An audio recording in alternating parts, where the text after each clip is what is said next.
Hey everyone, Sharpan here, and this is a one of the assets.io tutorials or walkthroughs for a really cool feature that many people have been asking for, and I'm sure that once people get a taste of assets.io, will ask for. So I'm gonna prep it, and there's a long backlog to this feature, like what the significance of this set of functions are for the long-term vision of assets.io.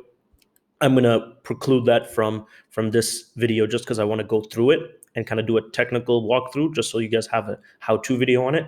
But it's hard to overstate what we're actually trying to do with this. So I'm on assets.io. I'm going to click get started, log in with my GX account.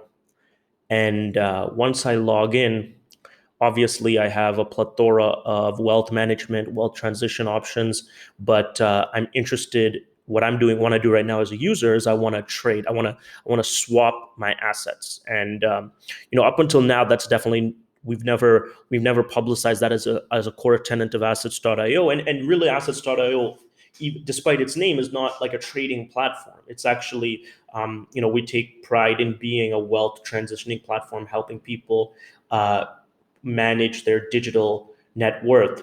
And what we wanted to do in that context was build a terminal that allowed you to abstract away any type of your asset. And kind of how our accounting system works is that you can add all sorts of assets from different websites and things like that. But the exchange component of it is equally as important. And like again, I'm tempting to go into the vision of it, but I'm essentially what I'm going to go over today is how to trade assets on assets.io, which is not the primary motivation for assets.io, but it is something that is a pivotal part as we scale.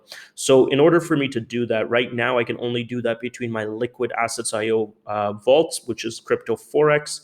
And so I'll just go and show you my balance. So if I click vaults, it's going to open up my my crypto balances, my FX balances, whatever it is. And so in my Bitcoin vault liquid with assets.io, I have 0.0124 Bitcoin or $194. And then let's say I have in USD, I have no USD balance. I've used all of my USD. So what about if I want to do CAD? Do I have any CAD? Perfect. So I have 14 CAD.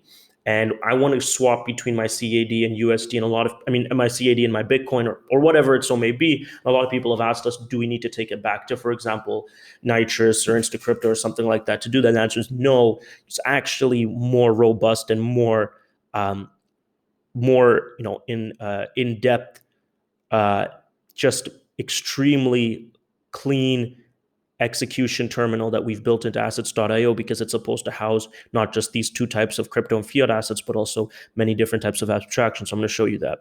So I would go to terminal, and immediately what you can see is the entire assets.io terminal interface. If I want to see it full screen, just drop off the sidebar menu. And this terminal is really interesting because it incorporates our key tenant routing engine that's used in Instacrypto, that's used in our terminals, that is obviously used in our agencies, and is of course powering this function. And what is that about? That's about connecting to any exchange, any banker, any asset class, and not being restrained on that front. So how it works is on the bottom here, I have all of my quote assets as divided into crypto and fiat. So I could switch between seeing my crypto quote assets and fiat just by clicking that. And if I want to search a quote asset, let's say I wanted to search USD, I just click fiat and then I type in USD and it comes up. So what you're going to notice is whatever the quote asset is the one that comes right here. And what's really cool about this is that it shows my balance. So it shows I have 0 USD. And then based on my quote asset, which is essentially the asset I have, right? The asset I have in this context, or the asset that is the default asset in this trading pair, is the one that I'm selecting first. I like to think about it as the from currency is USD.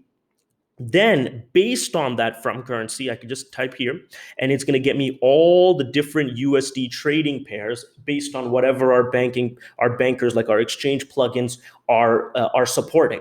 And so it organizes that literally based on what I clicked here. So default went to BTC and default went to Coinbase, but I could easily just type in Litecoin, and it will pull everything up for Litecoin.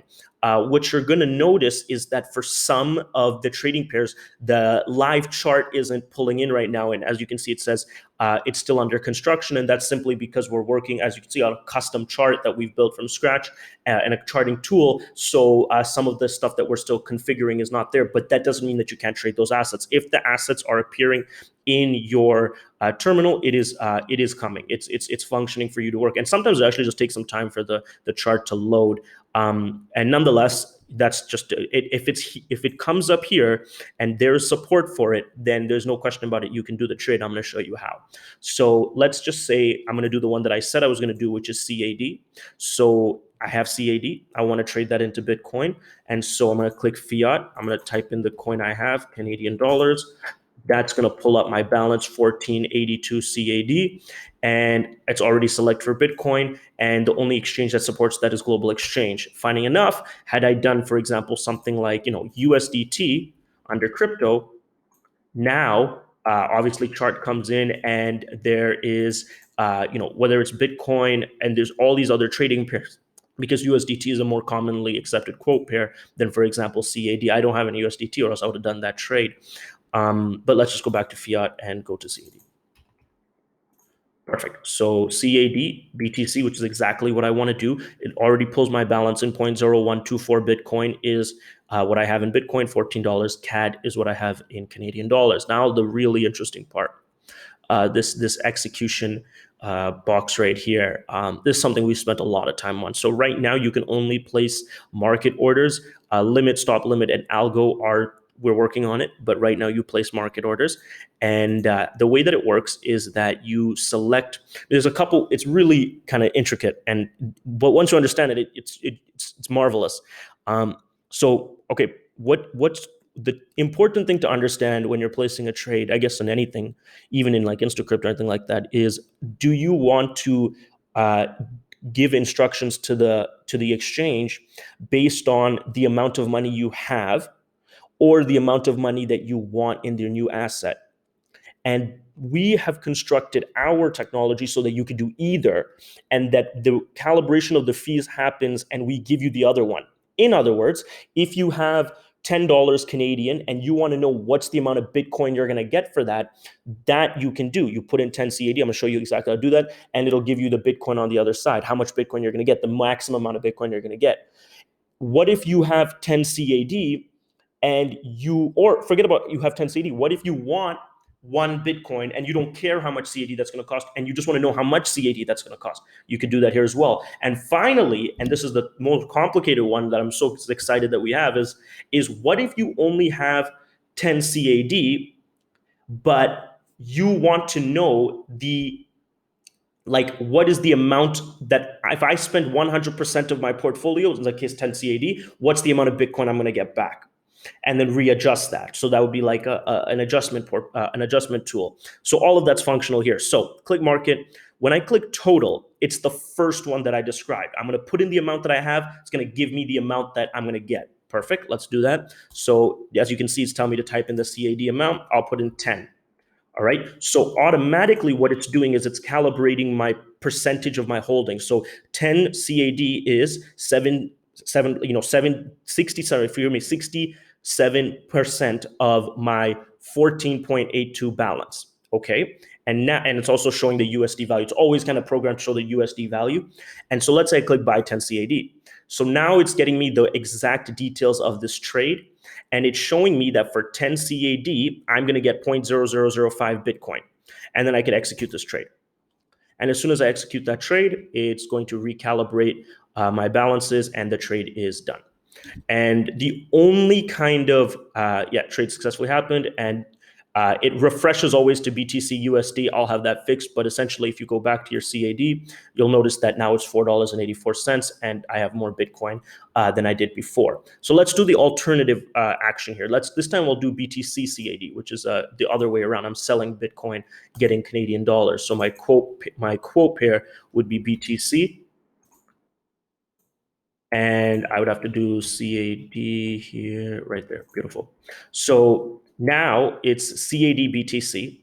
That means I could tell what we did in the previous is I said I have this much. In this case, I would be saying talking in Bitcoin, but I'm not going to do that. I'm going to say I want X amount of Canadian dollars. Tell me how much Bitcoin is going to cost. So to do that, all I have to do is switch this from total to amount. And now I just say I want 100 Canadian dollars. Great. And it's automatically calibrating how much USD that is. And it's showing that's going to cost 39% of my Bitcoin portfolio. If you recall, I had about 170 or something dollars. And so that's spot on. It's going to say buy 100 CAD. And now it's going to get me the exact quote. And it's going to say, okay, Sharpan, if you want to get 100 CD on the dot after fees, everything like that, it's going to cost you 0.0052 Bitcoin. Perfect. Execute that trade. And so that would be on the other side. And that is, kind of for the objective of like, okay, I don't really care what's going on. I need this much coins in the other side. And trade successfully happened, lost some BTC. I'm sure if I go to CAD here, I will have 104. Fabulous. Final example is when I just want to, calibrate how much I can spend. And you could do that by adjusting this net worth toggle right here. So let's say I type in amount is, let's say I do the other way around, which is, oh no, BTC CAD is fine. And which means I'm buying Bitcoin. I'll go back to total. So I'm going to put, if I move this up, look, and so as I drag this across, it's basically telling me, all right, for approximately 90% of my CAD portfolio, right? It's showing me how much Bitcoin I can buy. Vice versa, I have CAD, I'm still buying Bitcoin. I could go into amount, and this is really the intense one. I could simply drag my CAD net worth, which is still down here, and it's showing me in lifetime how much Bitcoin I'm going to get in totality. So if I wanted, say, for example, to spend like, 52% of my portfolio, I'm buying this much Bitcoin, and it's going to drop. It's going to give me the exact quote, execute the trade, and I'm done. And now once that trade is executed, I've essentially spent 50% of my portfolio CAD to buy as much Bitcoin as possible. And so, yeah, there you have it. That is the new and pretty intense execution box inside of assets.io for all trading of all assets supported by Global Exchange.